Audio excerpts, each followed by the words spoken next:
Bonjour tout le monde, Steve Lévesque, a.k.a. Mr. K QC, pour un premier vidéo tutoriel sur lequel on va parler un peu d'OBS, puis surtout de ce qui s'en vient dans la version 27, qui va être pas mal intéressante, qui est en version Release Candidate pour l'instant, que j'utilise depuis maintenant quelques semaines.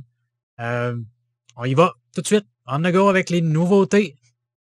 Donc, une des premières nouveautés qui est demandée depuis vraiment longtemps, c'est le undo redo, permet de voyager dans le temps, dans nos erreurs qu'on pourrait faire à travers notre configuration. Donc, si par exemple, j'efface la scène 2, puis que je me trompe, c'était pas ça, fallait que je fasse. On fait un petit CTRL-Z, puis oups, ma scène 2 est revenue. Avec même chose avec les sources. Je supprime la source. Oups, la source est partie. CTRL-Z. On peut aussi y aller avec le menu éditer. Puis le undo et redo sont là. CTRL-Z, CTRL-Z, CTRL-Shift-Z pour faire un redo. Ça marche autant dans les filtres aussi. Donc, c'est grosse nouveauté qui est demandée depuis longtemps par les utilisateurs d'OBS. Streamlabs l'avait compris, l'avait déjà dans leur logiciel. Maintenant, ça fait partie de OBS 27 qui devrait sortir dans les prochaines semaines. La prochaine nouveauté, c'en est une que j'aime vraiment beaucoup. C'est les nouvelles transitions avec un track matte qu'on peut utiliser. Donc, on a probablement la plupart d'entre vous avez les transitions de scène traditionnelles, donc soit qu'on y va en fondu, ou on y va avec, en fait, la coupure par défaut, il y a ces deux-là qui sont vraiment de base. Probablement la plus courante est la fondue. Maintenant, ce qu'on peut faire, on pouvait faire aussi quelque chose similaire à ça, mais fallait soit qu'on ait une transition qui vienne cacher l'écran au complet pour qu'on puisse faire une coupure de scène puis afficher la deuxième scène, ce qui donnait l'impression de ne pas apparaître. Maintenant, ce qui est possible, c'est d'avoir les deux scènes en même temps à l'écran pour la transition. Je vous donne des exemples. Il y a deux choix possibles. Donc, ce qu'il faut faire, c'est ajouter un stinger. Donc, on ajoute une transition stinger. Celui-là, on va l'appeler peinture parce que j'ai de la misère à écrire. On va utiliser peinture dans celui-là. La nouvelle option qu'on voit ici, c'est utiliser un track matte. C'est ça qui est la grosse nouveauté dans ça. Donc, on choisit notre transition de peinture. La plupart du temps vont être des WebM. Si je rouvre le WebM, je vais le rouvrir avec VLC. Vous allez voir qu'est-ce qu'il y en est. On voit que les deux fichiers vidéo sont vraiment un à côté de l'autre dans le même fichier. Ça, c'est une des méthodes qu'on peut utiliser. Donc, on choisit celui-là, puis on va lui dire « Je veux que tu utilises un track matte. » Puis mon track matte, il est dans le même fichier, il est side by side, donc il est un à côté de l'autre. On peut les avoir aussi on top, donc on pourrait avoir un par-dessus l'autre, c'est tout dépendant comment la transition vidéo est faite. Ou on peut les avoir séparés, on va le voir celui-là un petit peu plus tard. Donc, je choisis celui-là. Je vais vous montrer comme ça. On fait la prévisualiser. Donc, on voit qu'il change puis qu'il revient avec mon B. Ça veut dire que mes couleurs que j'utilise dans ma transition sont inversées. Donc, on a l'option de inverser le matte color. Fait que maintenant, si je fais ma transition, les deux sont vraiment blendés parfaitement, puis je ne reviens pas avec l'autre d'avant. Si je repasse du B au A. Donc, si on veut voir ce que ça fait vraiment dans un écran, donc pour les besoins de la cause, j'ai une scène 1 avec un fond noir et je me suis créé une scène 2 avec un fond blanc. Donc, on va voir très bien, les transitions se fait merveilleusement bien avec les deux scènes en même temps. Ça, c'est vraiment cool. L'autre option qui est aussi avec le track mat, je vais l'appeler juste Fire pour les besoins de la cause, c'est qu'on peut avoir le même principe, mais avec deux fichiers séparés. Je retourne chercher mon fichier, là je sais où, Firestripe. Donc c'est exactement la même chose que l'autre, c'est qu'au lieu d'avoir ma transition puis mon track mat dans le même fichier, mais un à côté de l'autre, les deux fichiers sont séparés. Donc on choisit notre fichier maître. Si je le laisse tout à fait juste comme ça, puis je fais le test, on voit qu'il passe de A à B, mais qu'il ne fait aucune transition. Il passe tout de suite. Fait que là, on va lui dire, je vais utiliser un fichier séparé. On fait parcourir, on utilise notre autre fichier. J'inverserai pas. Donc, parfaitement blendé. Oh! Peut-être pas. Il passe de A. Ah oui, je pense qu'il était correct. C'est peut-être juste le premier coup. Donc, il passe de A à B sans problème, sans faire l'inverse. Donc, si on fait la même chose avec nos scènes, il fait la transition parfaitement entre les deux scènes en même temps à l'écran. Ça, c'est juste wow. L'autre chose qui est vraiment intéressante aussi avec les transitions, c'est qu'on peut maintenant faire des transitions sur des sources. Donc, on peut de visualisation lorsqu'on affiche et qu'on ferme la source. Par défaut, si on l'affiche ou on la ferme, elle fait juste rouvrir et fermer.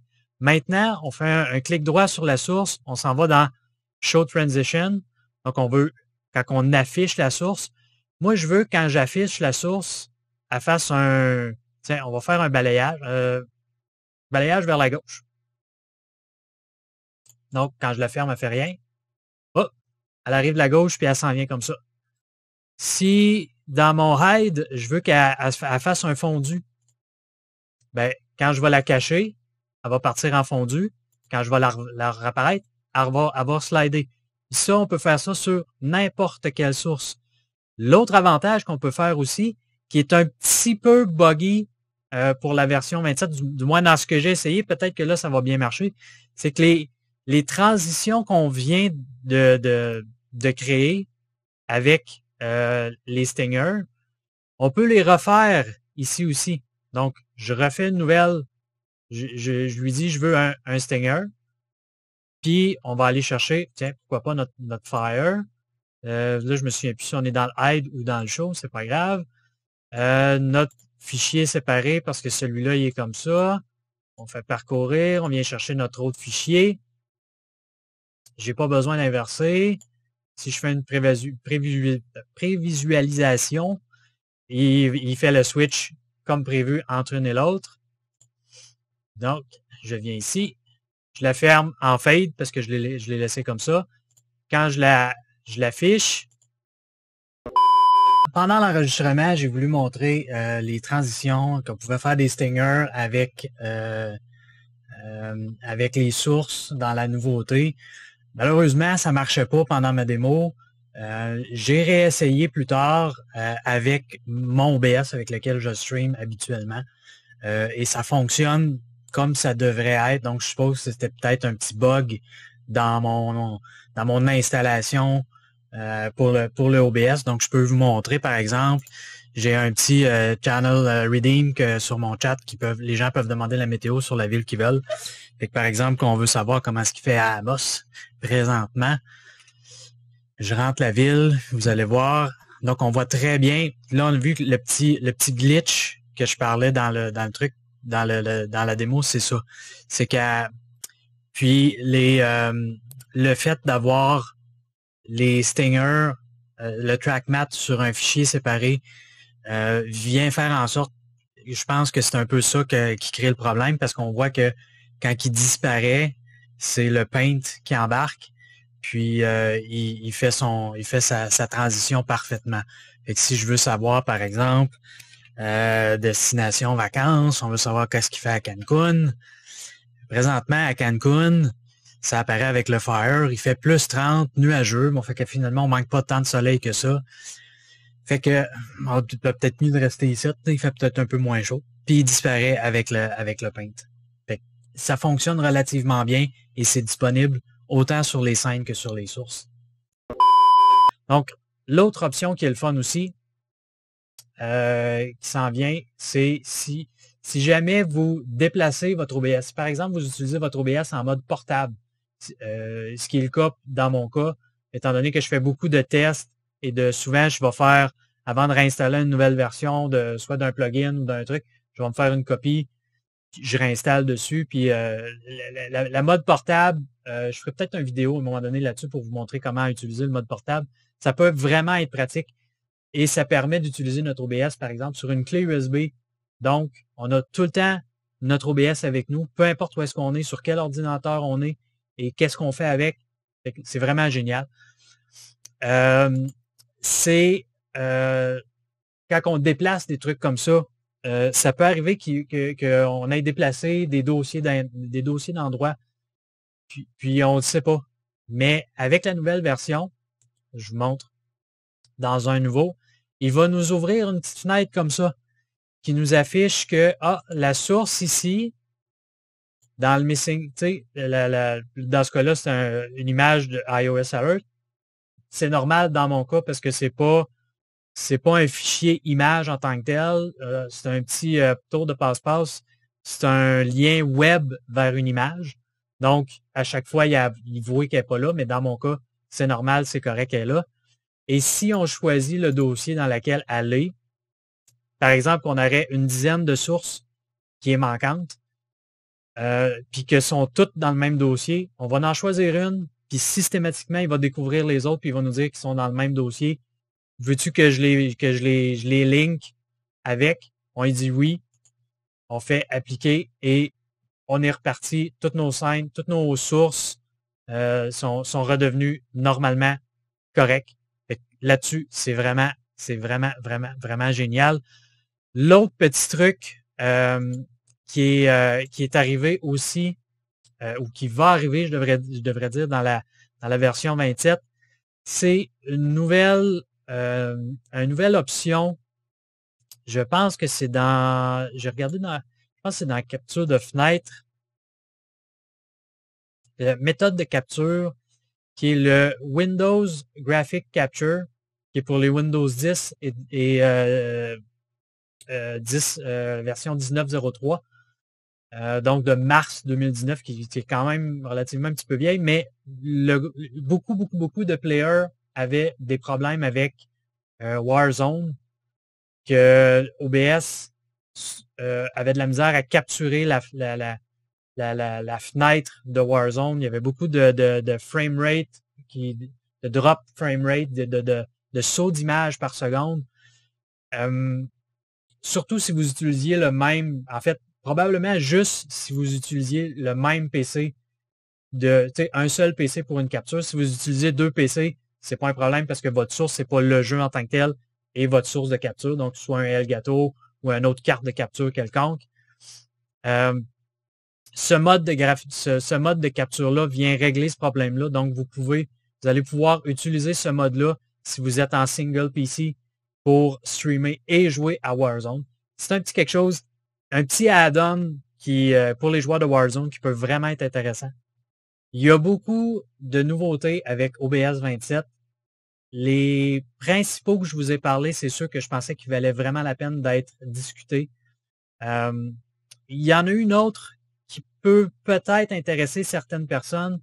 Les possesseurs de caméras Logitech qui ont une autorotation sur la caméra. La plupart du temps, c'est ceux qui utilisent la caméra en plongée. Avec la capture pouvait être un petit peu buggy. Malheureusement, je ne peux pas vous le montrer, mais la capture pourrait être il faisait la rotation automatique de la caméra, ce qui venait vraiment un peu dérangeant et vraiment pas agréable.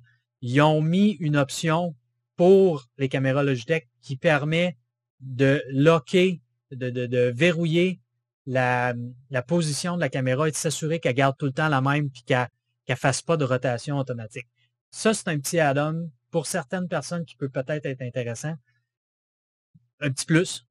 C'est ce qui fait le tour, pour moi, des nouveautés qui m'intéressent vraiment beaucoup dans OBS 27. Comme je disais, ça devrait sortir dans les prochaines semaines. Si vous avez des questions, soit par rapport à OBS 27 ou à OBS en général, laissez-les en commentaire en dessous du vidéo. Je ferai peut-être des vidéos un peu plus tard là-dessus. J'ai d'autres plans pour d'autres vidéos qui s'en viennent.